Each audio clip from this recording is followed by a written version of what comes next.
Hello everyone, my name is Leah. Welcome back to another Dress To Impress video. So the Valentine's Day update released about a week or so ago, probably around that time, and I have played through the quest multiple times. I have played the rounds to get those items. I've done a bit of everything, and I even waited for part 2 to come out. This wasn't really a video in the back of my mind, but I wasn't really gonna make it until I mentioned it on a TikTok live last night. So, what are my thoughts on the Valentine's Day update from Dress To Impress? Let's talk about it. So I want to get the good out first, because if I just make this a doom and gloom video, people are gonna yell at me at the comment section if this blows up. Cause yeah, we'll get to that. I would say the good thing about this update is really the aesthetic and the visuals. I am a person who loves pink, and this really made my pink side really happy. And I also want to mention, I actually really like the new lobby. I think it gives off such spring vibes, and it really looks good, especially all the flowers and stuff. I think this is one of the better lobbies, and it ended all the other lobbies. It ate. Okay, no, yeah. I don't want to say that.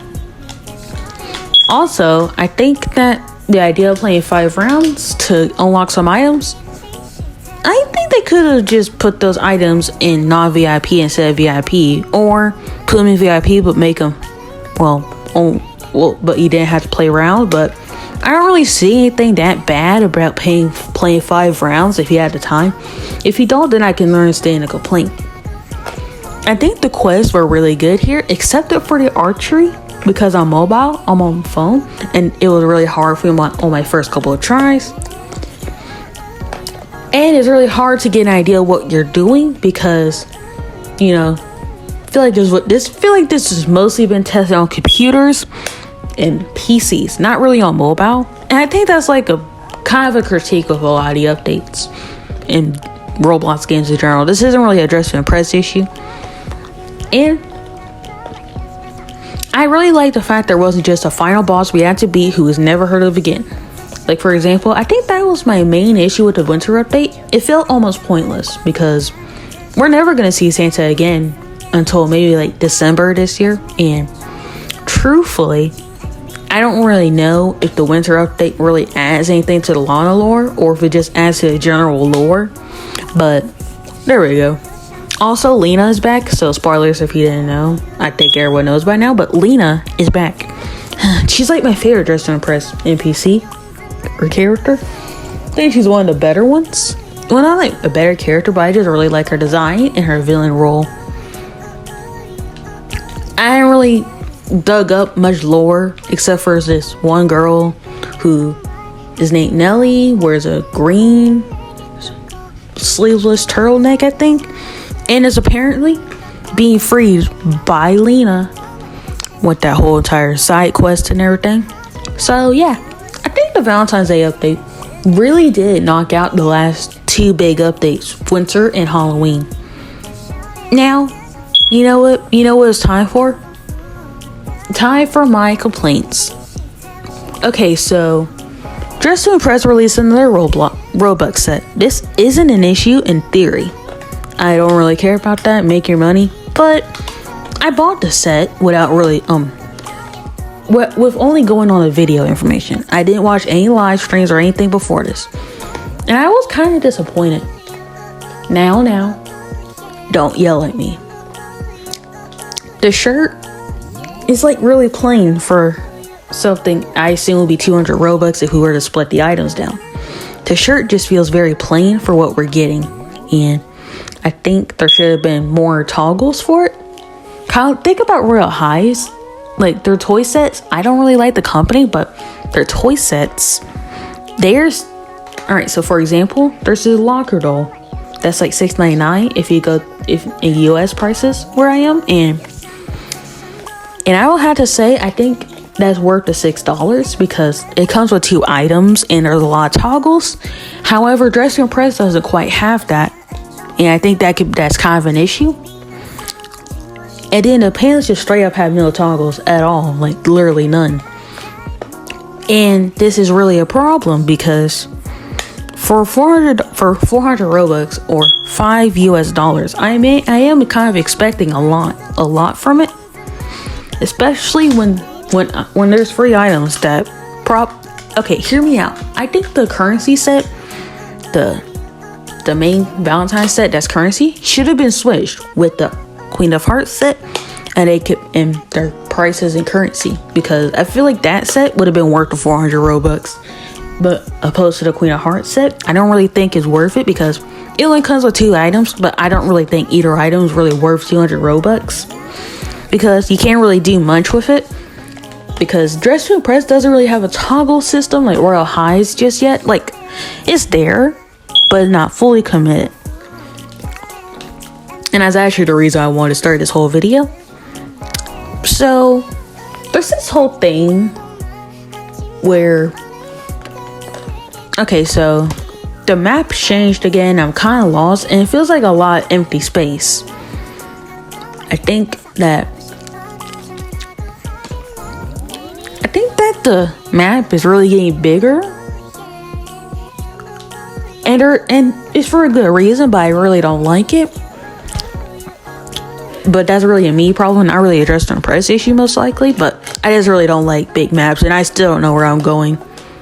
And also, I think that the pacing of Dress To Impress with the rounds has really gotten worse with this 1-minute update. I know it's just a minute, but I think it really highlights some of the pacing issues Dress To Impress has been having ever since I started playing back in summer. Now, 10 minutes isn't a lot, but when you're really playing in like multiple rounds, so like more than 2 or 3, it really starts to weigh on you the more you go. For example, all right, so in a full server, voting usually would take around a minute and a half, maybe, which of course it's like 13 people, so that's expected. However, when you add that to the 5 to 6 minutes, it may be 7 now, that really starts, that's not really a quick round, it's more of a so I kind of think that really does slow down the game. And I personally prefer the 5 minutes, because all right, so this is really going to be unpopular opinion, but I don't think that the idea of rushing, I actually think is fun. I know, sue me, but I just really like rushing around. And I know I had a 2x speed thing, so it probably doesn't even matter. But even beforehand, I think it was fun, because you know, Dress To Impress is a competition game. You're supposed to be stressed, and I know it's just a 1-minute change, but it really add on to Dress To Impress's pacing issues, which I do hope is fixed with some of the side modes. And I want to talk about something, not really Dress To Impress developers thing, but the community. Tell me why this community really cannot accept the idea that someone doesn't rate this update 100 bazillion out of 10. It's okay for updates to have flaws. It's okay to give your honest feedback and critique, but some of these people think that you just insulted their families. Some of these people really think that you're telling the developers that they're worthless and should never work on the game ever again. They're always like, if you guys just want to complain. If you don't like it, just don't play. But seriously, guys, we really need to learn the concept that a game needs constructive criticism to thrive. Now, just plain hating, no, that doesn't fly with me. But a game needs critique. A game needs feedback for it to get better. If you're just constantly receiving compliments, no real critique or feedback, you're not going to get better. And I think that Dress To Impress team is somewhat realizing this.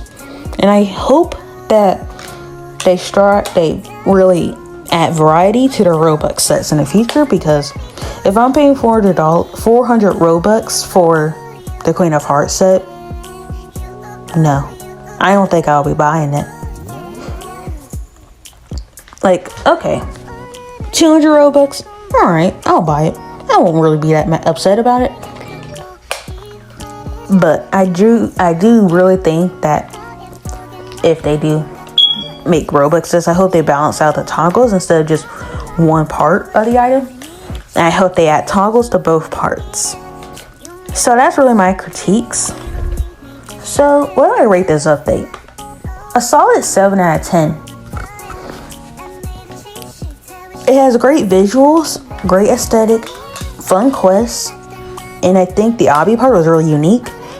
And I think more lore is honestly a win. But the timing and the Roblox set really brought it down for me. But I'll still play this update regardless. I like it.